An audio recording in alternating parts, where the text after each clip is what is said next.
दर्शक पनि यतिखेर हामी लाली बजारको टिजर या गीत दुइटै रिलिज प्रोग्राममा चाहिँ आज डिरेक्टर सरसँग चाहिँ कुरा गरिरहेको छौँ र लाली बजार चलचित्रको र स्वस्तिमा दिदीको यति धेरै तारिफ हुँदैछ जताततै लाली बजारकै चर्चा भइरहेको बेला चाहिँ म चाहिँ डिरेक्टर सरसँग छु। सर, डिरेक्टर सर, यो लाली बजार चलचित्र कस्तो खालको चलचित्र, किन हेर्ने?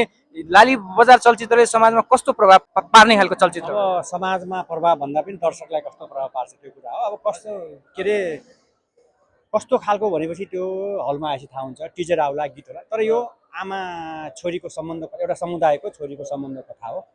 स्वस्तिमाको तारिफ एक्टिङ गरेर मात्रै गरेको होइन कि, तपाईँ लाग्छ होला उसले धेरै गरे, ऊ धेरै मेहनत गर्ने कलाकार भएको हुनाले मैले उसलाई मेहनती कलाकार, थाक्दै नथाक्ने कलाकार भनेर मैले एक्टिङको हिसाबमा अब फिल्म आएपछि तपाईँले मैले भनेकै कुराहरू दर्शकले भन्छ। सर, यो कथा कहाँबाट ल्याउनु भयो, कसरी आयो, कसरी यो बनाउने सोच आयो? कथा मेरो म तराईको मान्छे, मेरो सोसाइटी भन्दा पनि म जति तपाईँहरू सिन देख्नुहुन्छ सबै मैले टेकेको, म चढेको, म हिँडेको मेरो गाउँ वरिपरि कथा हो। एउटा सोसाइटीको कथा भएको हुनाले त्यहाँबाट टिपेको, मेरो नजरले देखेको कुरा मैले दर्शकलाई दिएको। तपाईँहरूले जुन समुदायलाई लिएर त्यो चलचित्र बनाउनु भएको छ नि, त्यो बनाइरहँदाखेरि कानुनी व्यवधानको के सामना गर्नुपर्ने, के बाधा अड्चन आउन सक्ने, हाम्रो समुदायले किन यस्तो तरिकाले प्रेजेन्ट गर्यो भन्ने तरिकाको केही त्यस्तो आउन सक्छ या कन्ट्रोभर्सी पर्न सक्छ भन्ने कुराहरू के छ? छैन, मैले समुदायलाई क्वेसनै गरेको छैन। मैले आफ्नो कथा, आमा छोरीको कथा बोल्दाखेरि समुदायको क्वेसन पनि गरेको छैन र यो मैले बच्चाले हेर्न मिल्ने फिल्म बनाएको छु। जस्तै वादी समुदायलाई उठाइन, क्वेसन गरिसकेपछि बल्ल हुन्छ तँको तेरो पेसा के भन्ने मैले क्वेसन गरेको। किन समुदाय त हामी आमा त हरेक समुदायमा हुन्छ नि त।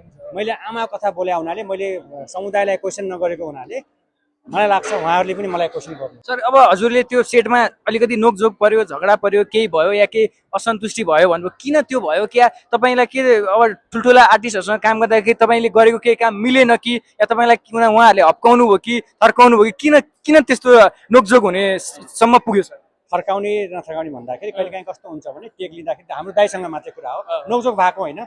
क्वेसन उत्तर हुन्छ, क्वेसन उत्तर हुँदाखेरि यो यस्तो उस्तो भन्नेको डाइरेक्टर र एउटा कलाकारको भएको त्यति मात्रै रमाइलो पल भएको। अरू सबै चिजहरू राम्रो हुँदाखेरि कहिलेकाहीँ त्यो रमाइलो माया नोकझोक भएर अझ माया बढेको मात्रै हो, नोकझोक चाहिँ भएको। अघि केही चिज बिग्रिँदाखेरि तपाईँलाई साइडमा लगेर थर्काउने या माया गर्ने त्यसरी त्यो म्याक्स सरको माया, प्रोड्युसर त्यसो गर्ने। अनि राम्रो भएको छ है, बहुत राम्रो, अझ राम्रो गर्नु। अनि अलि अलि सुस्त काम गर्नु न, अब थाकिसकेका छन् भने यी कुराहरू अलिक बाहिर लगेर गर्छन् प्रोड्युसरले। त्यो मिठो पल मैले उहाँलाई सेयर गरेँ। यो फिल्मको सुटिङ गर्दै गर्दा सबैभन्दा गाह्रो या दुःखको सिन या दुःखको पल केही थियो? सर, छैन, केही छैन। यो सिन गर्दा चाहिँ यति गाह्रो भयो, यति चाहिँ हामीले चाहिँ किन हुँदैन भने मैले एकदम सजिलो तरिकाले लिन्छु, भएन है। अनि जस्तो पुराना कलाकार हाम्रो मुकुन्द सरलाई पनि लिनु भएको छ, पुराना कलाकारलाई यसरी लिइरहँदा, यसरी काममा गरिरहँदा चाहिँ कस्तो अनुभव, कस्तो महसुस हुन्छ? अनुभव भन्दा पनि मैले जे सोचेको थियो त्यो लिँदाखेरि कलाकारले दियो, त्यही मात्रै हो। त्यसरी अन्त्यमा लाली बजार हेर्न आउनको लागि दर्शक श्रोताहरूलाई कसरी आह्वान गर्न चाहनुहुन्छ? किनकि लाली बजारको चर्चा धेरै नै एकदमै छ। त्यो जुन चर्चा भएको चलचित्र चाहिँ तपाईँले को डिरेक्सनमा बनेको चलचित्र छ, कसरी आह्वान गर्न चाहनुहुन्छ? अब हामीले कन्टेन्ट फालिरहेको छ, यदि कन्टेन्ट मन पर्छ र हेर्नुपर्छ भन्ने लाग्छ भने आउनुहोस्, निराश चाहिँ हुनुहुन्न।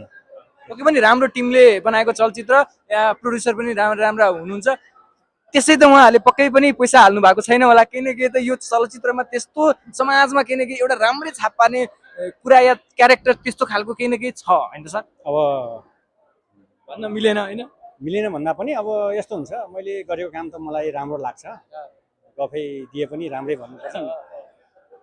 वैशाख 18 पछि म इन्टरभ्यू दिन्छु, गाली खाए पनि अनि ताली खाए पनि। अहिले चाहिँ म कन्टेन्टहरू फालिरहेको छु, मन पर्छ पर्दैन त्यो अब बिस्तारै थाहा हुँदै जान्छ। 18 पछि चाहिँ म इन्टरभ्यू दिन्छु।